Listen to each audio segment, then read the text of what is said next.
All right, everybody, welcome into the post-game show in the Pain Altitude Sports Radio. I'm your host, Dan Tanner, to react to Nuggets and Heat. I have this big pile of notes here that I wrote down watching the first half of this basketball game, but obviously the big story of this game is Nikola Jokic going down at the very end of the second quarter. I believe it was Jaime Jaquez pushes Spencer Jones into Nikola. Spencer Jones' foot lands on Nikola's knee, and you can actually see his knee buckle. Just a very unfortunate, scary situation for Nikola Jokic and the Nuggets right now. We don't have any word on exactly what happened to Nikola. The team is just reporting it as a left knee injury, and he obviously did not return to the game tonight, where it just went final 147 to 123 is your final. The Heat beat the Nuggets. But, I find it hard to talk about the game itself tonight because the biggest story in the NBA right now is Nikola Jokic and his knee injury, and I do have the replay of the injury. I'm still trying to decide whether I want to replay that or not. I mean, I did put it out on my Twitter at DanTanner091 if you want to go check it out. Altitude DB did a good job. You can get they show a bunch of different angles of what happened, and Joker's knee just buckled. It almost went like inwards like this, and just obviously a horrible situation. It's just the injury bug right now is so ridiculous. It is killing the Nuggets.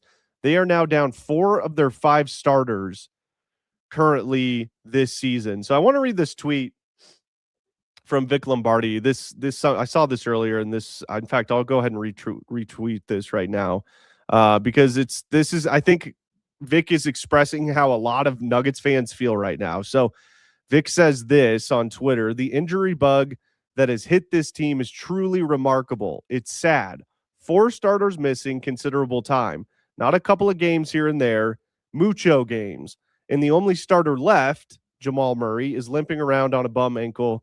This truly sucks. That is what Vic tweeted just about 30 or so minutes ago. And I like that just because I think Vic is speaking for Nuggets Nation right now with that tweet. It's just it's hard to put into words just the amount of injuries this team has gone through the entire season. And, I've been trying to be pretty optimistic on this show for the most part with all of the injuries they've been dealing with. And the way I've been optimistic about it has been, at least these injuries are happening early in the season, right? Like we saw Aaron Gordon go down November 21st, Christian Brown mid-November, and then we see Cam Johnson, who goes out with a knee hyperextension about a week or so ago. Again, like, it could be worse. These aren't happening in late February, early March, late March, or anything like that.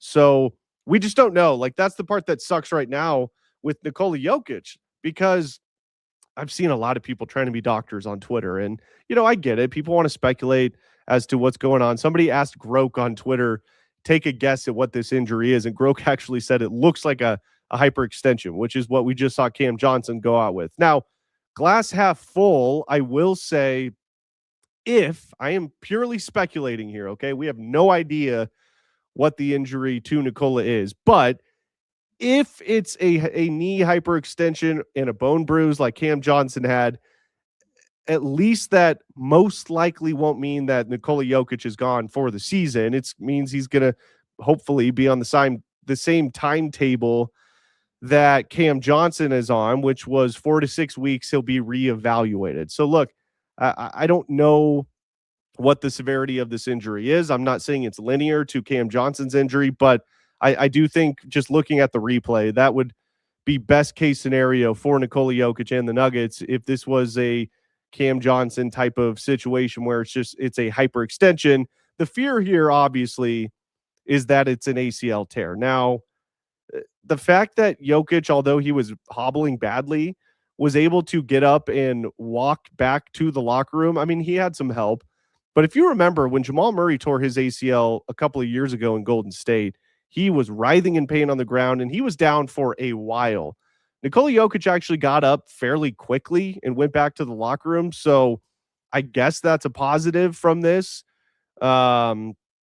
but everyone's different, like Nikola could have been dealing with something like that and had the ability to get up and go back to the locker room. We just don't know. That's what really sucks right now for Nuggets fans, for all of us who are trying to piece together exactly what happened. In fact, I do want to read this tweet from Sam Amick, who tweeted this out.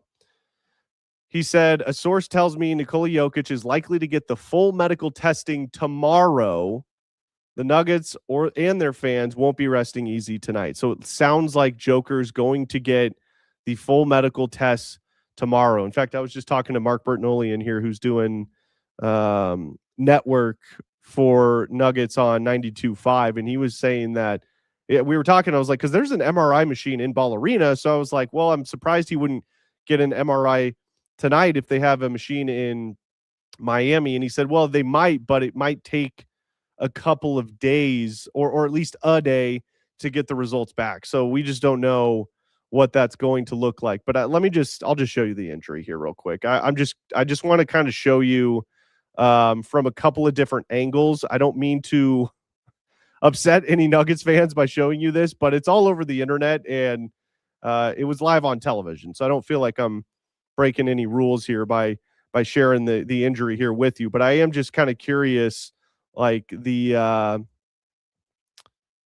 just what your thoughts are on this. So here is the play. It's got a couple of different angles here with the injury to Joker. So you see Hawkes push Spencer Jones. Let me back this up. My bad. I had the tabs up there. So you see Hawkes push Jones. He steps on Joker's ankle and his knee buckles. Now watch this angle right here. This is where you can see the knee buckle. Right there is where his knee buckled, and you can just see Joker right there writhing in pain. Now, what was interesting about this too is if you watch the replay, Spencer steps on Joker's ankle. So right here, he steps on the ankle, and then there you can see the knee buckle. So what was weird about that was at first when it happened, I thought that it was an ankle injury because it looked like Joker's ankle got rolled up on. So I wasn't exactly sure what the injury was. Now, it might have been both. I don't know, but it was obviously either one is not bad. And excuse me for a second. I'm just trying to monitor the Nuggets broadcast because I would like to see when David Adelman speaks and bring that to you all because I'm curious to see if he has anything to say or any sort of updates with Nikola Jokic. It doesn't look like he's talked yet, so I'll try and monitor that as best I can as far as when David Adelman is going to talk in his post-game press conference. But your comments are welcome. Thoughts on the injury to Nikola Jokic is obviously the biggest story of the game. It's really the only story. In fact, I'm sitting here at the radio station talking to the guys, and I'm like, how do we even watch this game now? It was one of those things. I remember in 2020 when the news started spreading that, now I don't want to compare this to a death because this is obviously a different situation, but just the feeling was similar when reports came out that Kobe had been in a helicopter crash. And if you remember, the Nuggets were playing in an afternoon game. Like that news came out and the Nuggets played like an hour later. And I'll never forget Kaz on the broadcast was talking about how odd it was to be in the stadium and just calling the game at that point when that news was circulating around and all the players had to play in that game knowing that news. There was another instance where I remember I was running the game here at the station when it was announced that in the 2020 season that because of COVID, the season had been suspended because of COVID. And I had to tell Kaz that in his ear, kind of behind the scenes look here. I had to tell Jason Kosmiski, our play-by-play guy for the Nuggets, that in his ear at halftime. And that entire second half, it was just like, wow, why do we even care about the game right now? It's just one of those things where it was really, really difficult to focus on the game because of the news to Nikola Jokic. Now, again, we don't have any other information other than he hurt his knee and he did not return. So hopefully prayers up that we get some good news tomorrow. But It's just not looking good. Okay, David Adelman is set to speak. So let me bring that to you here because I would be very curious to hear David Adelman's comments on the game tonight. Here is the head coach. He has to go through the whole process of what it is. Watching it at halftime, it looked like his feet got tangled up with a teammate, and obviously, immediately he knew something was wrong.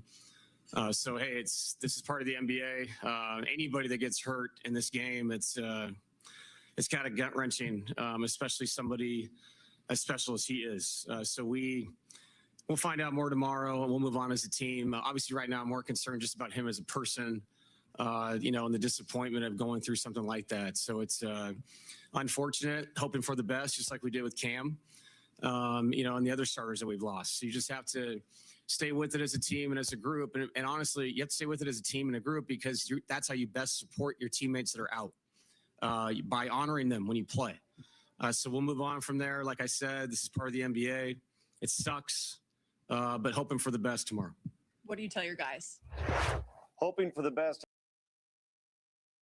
Okay, so there is David Adelman's comments on the injury to Nikola Jokic. Yeah, I wasn't expecting him to like break any news or anything there, but just did want to get his thoughts and reaction, and would like to get yours as well. So, man, it's just one of those years. It seems like every couple of years, one of the local teams just has this injury bug. I mean, look at what's been going on with the Avalanche the last couple of years. And again, I'm knocking in wood on here because they've been very healthy so far this year.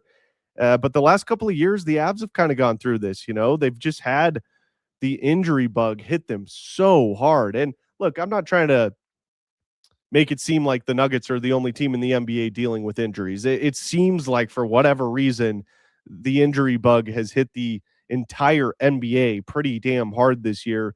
But for the Nuggets, I mean, we're 2 months into the season, just a little over 2 months into the season, and they now have 4 of their 5 starters out. And like Vic said earlier, Jamal Murray has been dealing with a bum ankle all season long as well. He's been hobbling around on the court. He's been playing great, but he's been dealing with injuries as well. So that really sucked to see. And, you just got to hope this is one of those situations with Nikola Jokic where I think best case scenario, we hear 4 to 6 weeks. I do that would be my guess. Again, I am just speculating, but I feel like if we get a similar diagnosis as we saw with Cam Johnson, I think that would be best case scenario. The worst case scenario is that he tore an ACL or an MCL or something like that, or ligament damage. Obviously, I hope that that's not the case, but yeah, it's insane. A couple of comments on here, and yes, I've been seeing this on Twitter. Somebody said, here, I'll put it up here. The Spencer Jones hate is uncalled for. Yeah, I wanted to mention that. Like because I posted the video of the injury on my Twitter, like I said, and people are going after Spencer Jones. That is freaking ridiculous. Like, get the hell out of here with that. That is not Spencer Jones' fault, okay? I don't even blame Jaime Jaquez, who was the one who pushed Spencer Jones into Nikola Jokic. Everyone, that's basketball. Shit like this happens. It sucks. But to blame Spencer Jones or even Jaime Jaquez is ridiculous. So please, for the love of God, stop with that crap, okay? This is not on Spencer Jones. He had nothing to do with this. It's just the way she goes sometimes. And I know it sucks. And I know Nuggets fans, you're pissed off, and rightfully so. But to blame Spencer Jones for that is silly. I mean, do Avalanche fans blame Cale Makar for slicing Gabe Landeskog's knee to where he had to sit out for 3 years? Of course not. Of course it's not his fault. So to blame Spencer Jones in this situation is just freaking stupid. Please don't do that. I mean, I get that a lot of fans are upset. I haven't seen a lot of it on here, so I'm not blaming all of my listeners right now. But on Twitter, I've seen a lot of that, and it's just absolutely ridiculous. So let's not do that, okay? This is not Spencer Jones' fault whatsoever. It's sports, This is just, these things happen, and it sucks. I know. Spencer Jones, I was curious how he would respond because situations like that, like I'm sure guys will blame themselves when things like that happen, but it didn't seem like it affected him all that much, at least mentally in the second half. I mean, he was 5 of 5 from 3 in that third quarter, which was great to see. You know, you could tell to start the third quarter, you could just tell that this really affected the Nuggets. I mean, the Heat started that third quarter on a 21-6 run. This game was tied at halftime, everyone.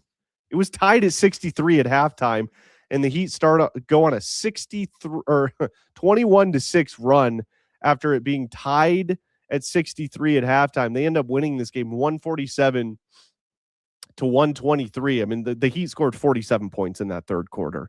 And here's how I know this was a mental thing that happened in the third quarter for the Nuggets. Nikola Jokic is a good defender. Okay. He's not a great defender. He's not an elite defender by any stretch of the imagination. Okay. In fact, I would say Jonas Valanciunas started the third quarter. I would say he's a better defender than Nikola Jokic, but you give up 47 points, not because Nikola Jokic isn't in there dominating on the defensive end. I just think this team was in shock, like a lot of us watching. Like I said earlier, a lot of us here at the radio station were like, how do we even watch the game at this point? Like, really watch this game and analyze it. How do you think the players felt after that? You know, like it's got to be a shock to the system, just like I'm sure it was for a lot of you listening, and like it was for me watching the game. Yeah, it's a tough thing to deal with. And you know what? This is the second game of a 7-game, 13-day East Coast road trip. I wouldn't be surprised if Joker just flew back to Denver. It depends on what obviously happens in the MRI tomorrow. But man, it was weird seeing Nikola Jokic go down because he's been so steady. He's played in every single game this year. And, you know, it's just, you're not used to seeing the big fella go down like that. And I've always said for years, like one of the biggest reasons that Nikola Jokic, in my opinion, can play a long time in the NBA at the level he's playing at is because he's not jumping you out of the gym.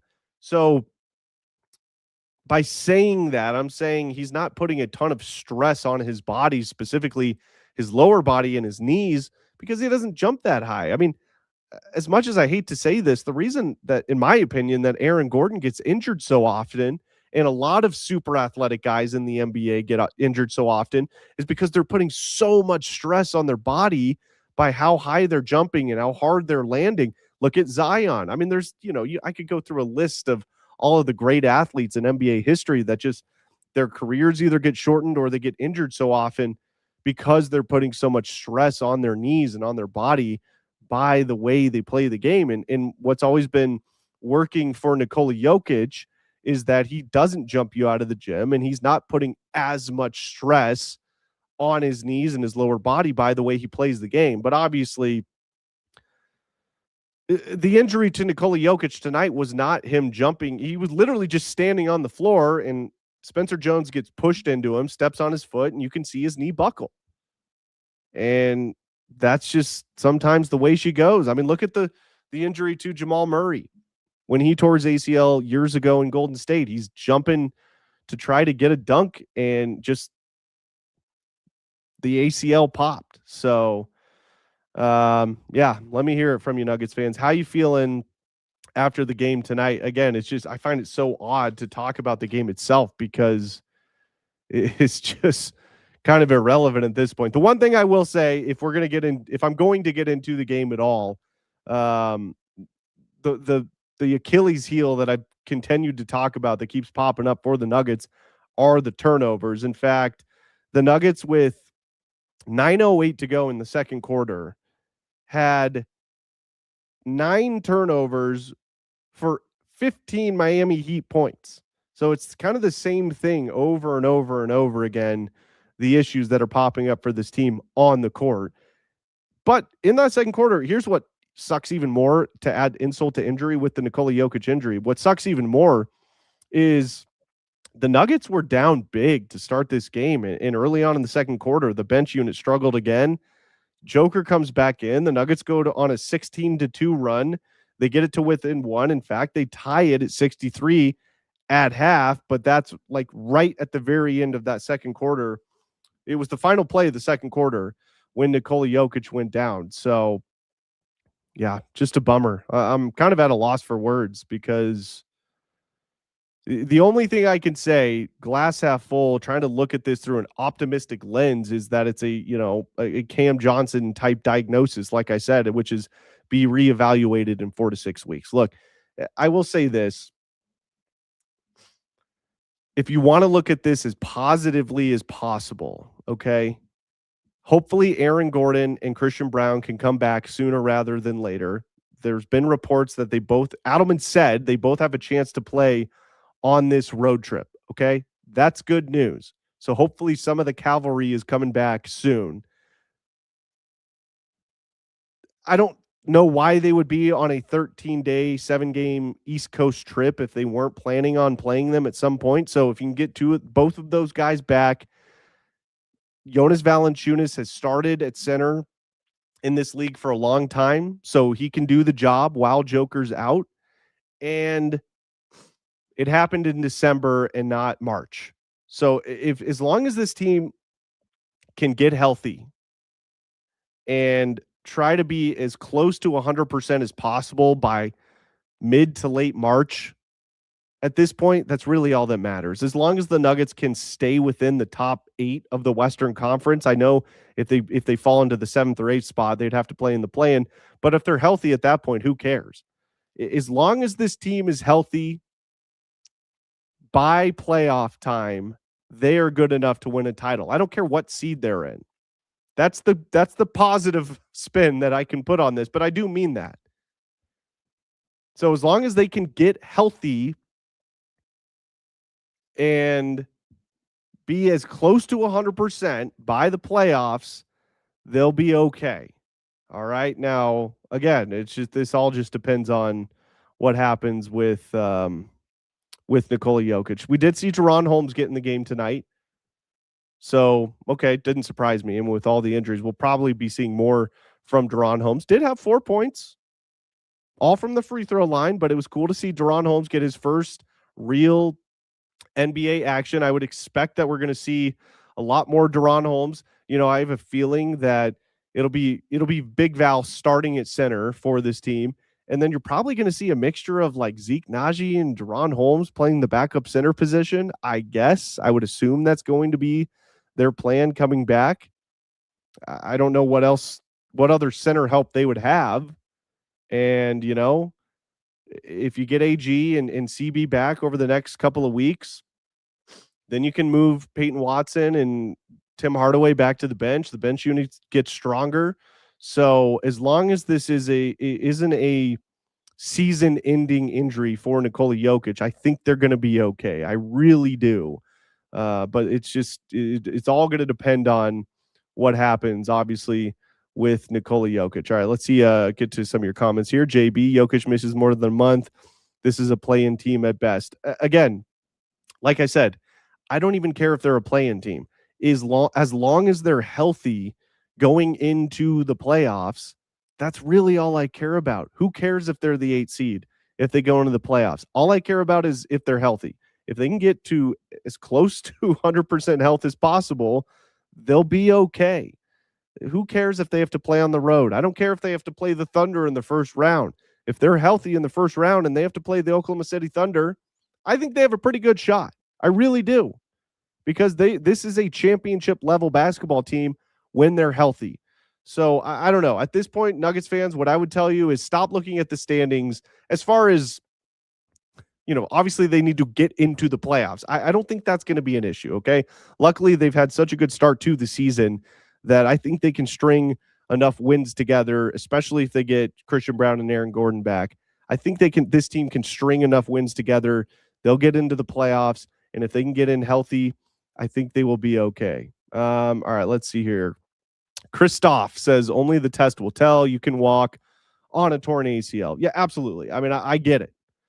Alex Singleton played an entire game against the Buccaneers in week 3 last year for the Broncos on a torn ACL, okay? I get it. But it's just the fact that Joker was able to get up as quick as he did. I know he was hobbling back to the end of the bench or back to the locker room. to me, it's like, okay, at least that's somewhat of a good sign, I guess. All right, let's see here. Just going through some of your comments here. Let's get back to JB. Just sucks that this team could be two to three seed, but most likely will now end up battling for a play-in spot. Again, don't care if they're in the play-in. Just get healthy. That's all I'm saying. Luis says Nuggets are done.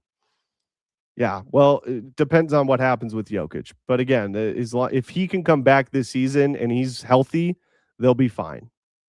They will be fine. Play Holmes. F it, season's over. Well, they did play Holmes tonight, and I'm assuming they're going to be playing him a lot more now. So, we'll see. All right, let's see. Dante says, only positive is finding out whether some of the bench players are worth keeping. Well, sure. Yeah, I get it. That's going to be part of this. Good opportunity. I really liked what Scott was saying on the broadcast tonight. He's like, look, at some point, all these guys playing were all Americans. Go out and prove your worth. It's time for some of these younger guys, Zeke Naji, Jaron Holmes, hell, even Hunter Tyson, Jalen Pickett. Like, time to step up. You're a professional basketball player. Let's see what you got. And with the imminent return of Aaron Gordon and Christian Brown, this team has enough good players to tread water while Nikola Jokic is out. But again, it's all going to depend on what comes of the MRI tomorrow when it comes to what this team can do without Nikola Jokic. All right, everybody, that's going to do it for the post-game show tonight. Really appreciate you listening. I know it was a somber post-game show, but that's what happens when you lose the best player on the planet with a knee injury. But we will have more tomorrow, and I'm sure we'll be talking about it on our radio stations coming up tomorrow starting at 6 a.m. with Brett Kane. Hopefully we'll have some news to share with you regarding the injury to Nikola Jokic. But for the Nuggets, it's the second game of a 7-day East Coast road trip. I don't even know who they play next. Let me pull up the Nuggets schedule here real quick and just see. I know they're going up to, I believe it's Toronto. Pulling up the schedule here real quick. Yes, they'll be in Toronto New Year's Eve night. That game will tip off at 5:30. Then they go to Cleveland, Brooklyn, Philly, and they'll close it out on January 7th at Boston. Nikola Jokic injured. We'll see what happens with that. And we'll be back on Wednesday to react to Nuggets and Raptors. I'm Dan Tanner. Thank you so much for listening to In the Paint right here on Altitude Sports Radio.